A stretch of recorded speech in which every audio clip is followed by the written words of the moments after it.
So this is another very, very important piece in network science, and it's called the strength of the weak tie. Now, how can something be strong and weak at the same time? Well, the problem with that is, see, that when scientists found this out and saw what was going on, they didn't have a new name. They should have created a new name for it, which they didn't. And so what, instead of creating a new name, they created what's called a paradox, and they're using strength and weak together, and that's a paradox. You can't strength and weak, what? And so this was created by a bunch of scientists who didn't want to create a new word, and so they put two words together to describe the phenomena. And because it was first and it's been accepted, you've got to understand this idea of strength of the weak tie. And unfortunately, that's its name, and it's not necessarily something that you really want to, there's nothing we can do about it. That's the name. And so if you take a look at this, if you go over here, okay, a cluster, and you got over here a cluster,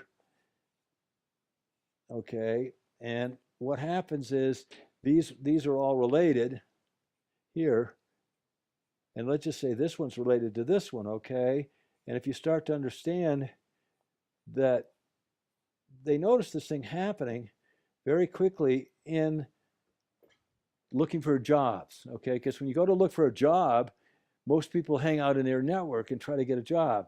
Unfortunately, your network all know each other, and that's not where the opportunity is. What you want to do is find somebody who can introduce you to somebody who's in a completely different network. Those people are going to be different, and they're going to give you a greater spectrum of perspective, and that's basically almost always now, when you look at people who find a new job, it's because somebody referred them to a different network where their perspective and breadth is way bigger. So what you start to realize is that it's these weak ties, that there's only one here. It's a weak tie, but it's strong because getting you over there gets you what you want, which is a job. And so when you start to study networks, you want to start looking at how they come together, and what you're looking for is basically to see that these networks and how they get connected by weak ties.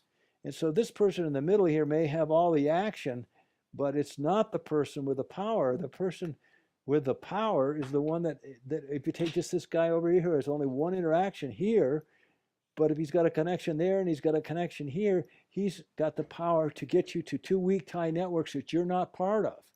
And so the guy in the middle may know everybody, and if you think about it, this is the person that has the greatest social ability, but this person may know networks this one doesn't know, and so this one's going to have far more influence.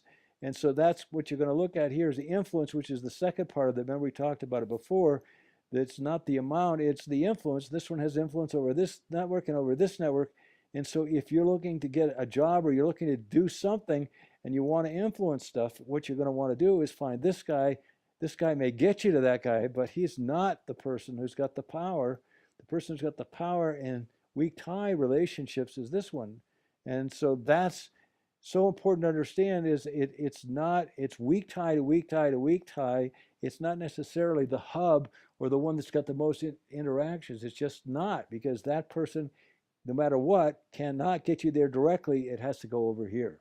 So the strength of the weak tie is what you want to focus on when you're trying to spread some ideas or spread a business or spread anything, is not necessarily looking for the person with the greatest interactions. So, so the number of interactions is not necessarily it.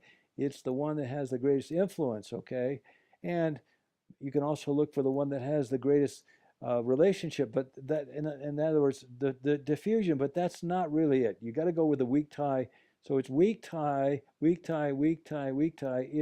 So you're going to look in every cluster for the weak tie to other clusters, and that's how you grow your country, anything. You grow anything by, it's weak tie, weak tie, weak tie, not by the hub or the one in the middle. It's not. That's just how you do it. I learned from Bucky a long time ago that the bigger the picture, the more accurate your prediction. There's nothing in a caterpillar, if you just study a caterpillar, will ever tell you about scenario butterfly. So my entire life, I'm working as much as I can to be a comprehensivist. That is interested in everything. so I can make better choices, better decisions, and have a better perspective. What can I do for you?